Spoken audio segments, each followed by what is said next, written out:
Well, that's the kennels all washed down this morning, and the dogs have all had their breakfast and been let out to go to the toilet, but I don't think we'll be walking anywhere. This rain's absolutely relentless. I'm soaked, and I'm sure the dogs aren't going to enjoy it. They're in their runs, but I'm pretty sure they don't want to go out in this. So no morning walk today.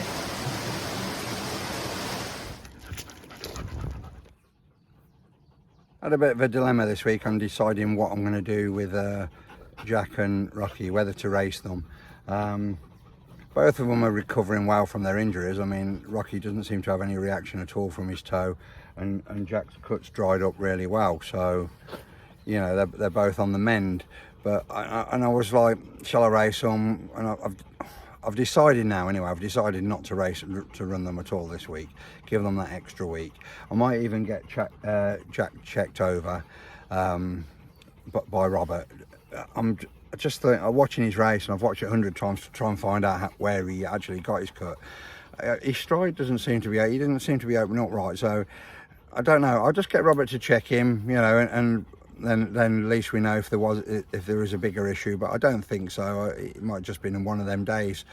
So we might have a quiet weekend this week. It's a bit of a strange one, really. We're in a bit of a transition period with the dogs. I mean, a couple of months back I had 5 runners, and now I'm down to 2, with obviously Stan being retired, Frankie retired, and now Paddy. So it's a bit strange to only have 2 runners at the moment when just a couple of months back I had 5. So, but we'll see. Hopefully some new dogs will come in soon, and we'll be at full flow again. As it is, that's where we stand at the moment. So we'll see what happens.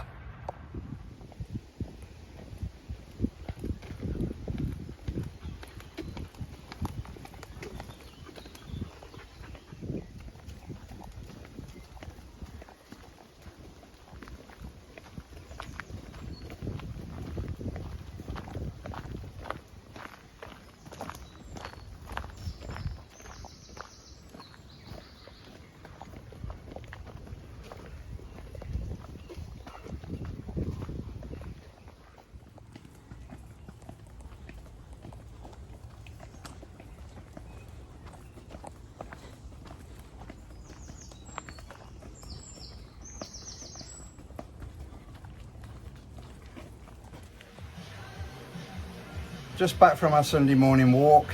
Let the dogs have a good drink, and then we're off to Roberts to get Rocky and Jack checked over. I'll keep you posted.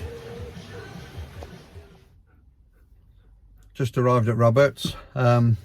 Fingers crossed everything goes to plan.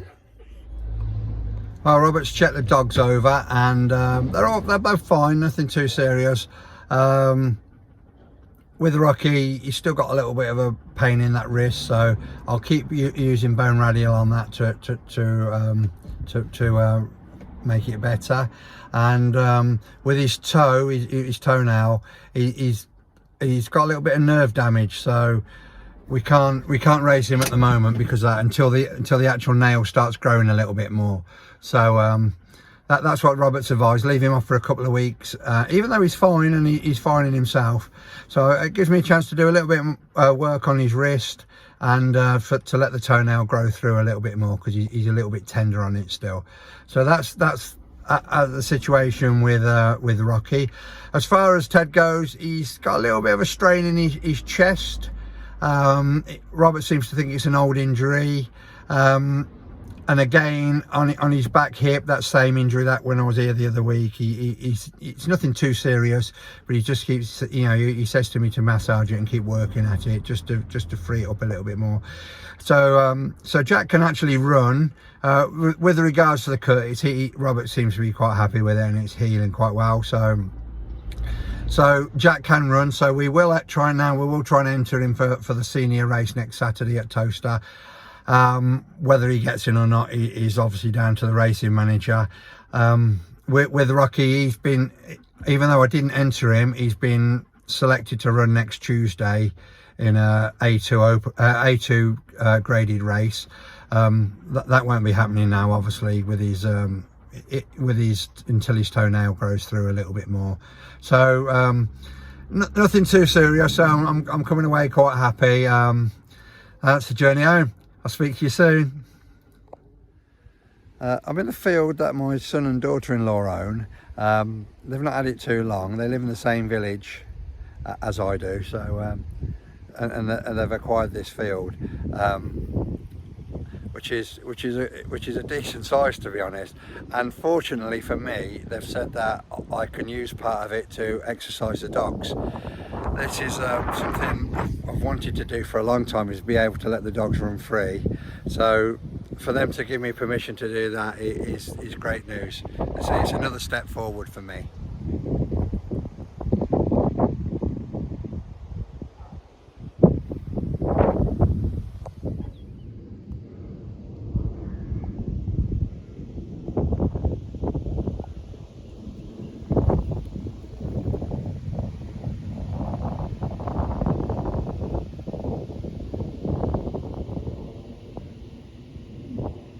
Unfortunately, they didn't get the house with it. When I first decided to do these vlogs, it was for a bit of fun. Well, it still is for a bit of fun, but and to inform people about more and about greyhound racing, really. And I can't believe how well they've actually gone. You know, I mean, most weeks I'm getting over 1k plus views. I mean, one of the vlogs has got 4.4k views, which is fantastic. I mean, I never expected anything like it at all, and it's mad, really, that how well they've gone.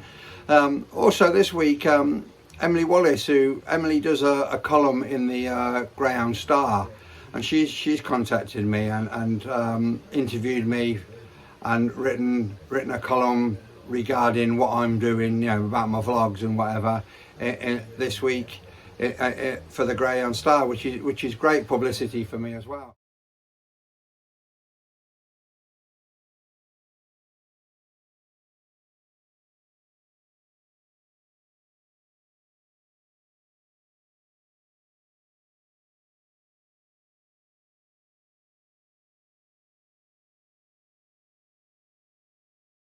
And Joe Keneally, mentioned me on Racing Post Greyhound TV yesterday, promoting the vlogs that I do, which is great. And you know, I mean, they've gone far and wide, really, and a lot better than I ever expected. So I'd like to thank everybody for watching and subscribing and viewing, because it makes it worthwhile me doing them, and it makes it worthwhile the effort of making them. So thank you very much.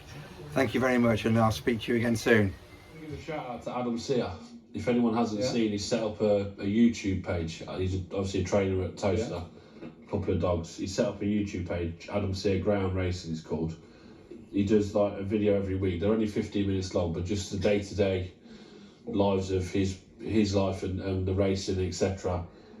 Brilliant watch. There's 11 on there at the minute. They're really good, and it's nice to see how well these dogs are thought of and how well they're looked after by Adam. It's only a small kennel. He's got them on the back of his house, and just goes through different things of, you know, there's one called Bones and Teeth to training, so he's going over he's just going over all his dogs, and he shows the races from when they run and etc. Talks to the camera after about what he thought and the plans coming up. Fantastic videos. So if anyone hasn't watched them, Adam Sear Greyhound Racing, he's got some subscribers on there. You can like and subscribe, and they're well worth the watch. It's an easy watch. They're only like 10-15 minutes long. So easy, and they're really enjoyable. So excellent. Yeah, absolutely. Always good to give that a big shout out. So I'll certainly remember that and endeavour to take a view. Yeah, absolutely. So I think that's kind of enterprising in many ways, but of course also just telling his story, which is good. And to the uninitiated, and obviously the world of YouTube, people stumble across things all the time, and you're going to pick up maybe folk who not really aware of what goes on in greyhound racing, and this gives them an opportunity to see a view of from a trainer's side, and I'm sure others can follow suit. So Adam Sear, you can check that out on YouTube. So they're behind the boxes.